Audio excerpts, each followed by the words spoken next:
इस असम्बली को बने हुए पुरानी को तकरीबन 80 साल से ज़्यादा हो गए, और जब ये बनी तो उस वक्त रिक्वायरमेंट बड़ी थोड़ी थी।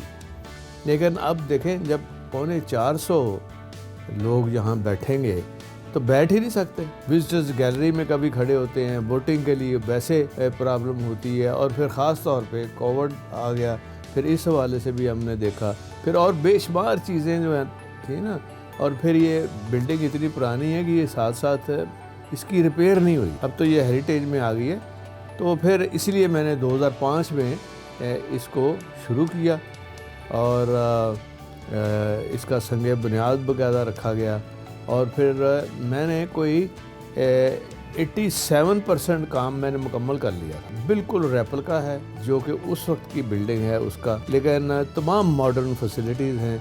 उसमें बैठने की जो गुंजाइश है वो 500 की है, विजिटर्स गैलरी है, वहाँ बैठने की कैपेसिटी 800 की है, और लेटेस्ट इक्विपमेंट हैं, सारा कुछ हर चीज़ अवेलेबल होगी उसमें।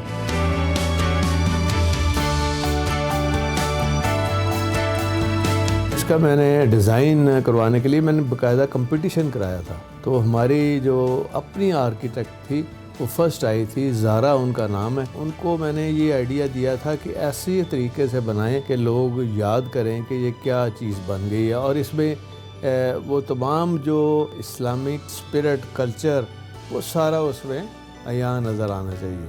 इसलिए आप देखेंगे कि जो उसका डोम है उसके अंदर आयतें लिखी हुई हैं, और हर जगह आपको अल्लाह का नाम नज़र आएगा, हुज़ूर पाक मोहम्मद सल्लल्लाहु अलैहि वसल्लम का नाम नज़र आएगा, हदीस भी लगी हुई नज़र आएंगी।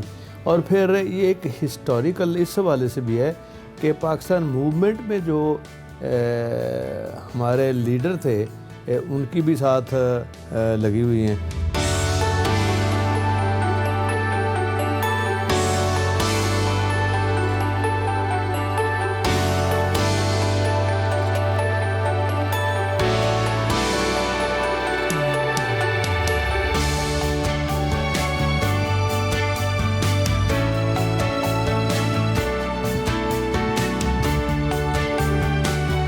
हकीकतन एक नई बिल्डिंग की या उसके एक्सटेंशन की ज़रूरत थी। और आप ये भी देखिए कि ये दूसरी जो सूबों की असम्बलियाँ हैं वो तकरीबन सारी बन गई हैं, उनका यहाँ भी तादाद बड़ी है।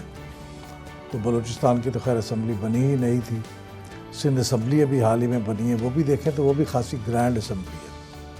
खैबर पख्तूनख्वा की असम्बली की एक्सटेंशन वो भी बहुत ग्रैंड है। तो इस लिहाज से पंजाब इन सब सूबों से पीछे ही रहा है, इसलिए ज़रूरत तो थी आपको।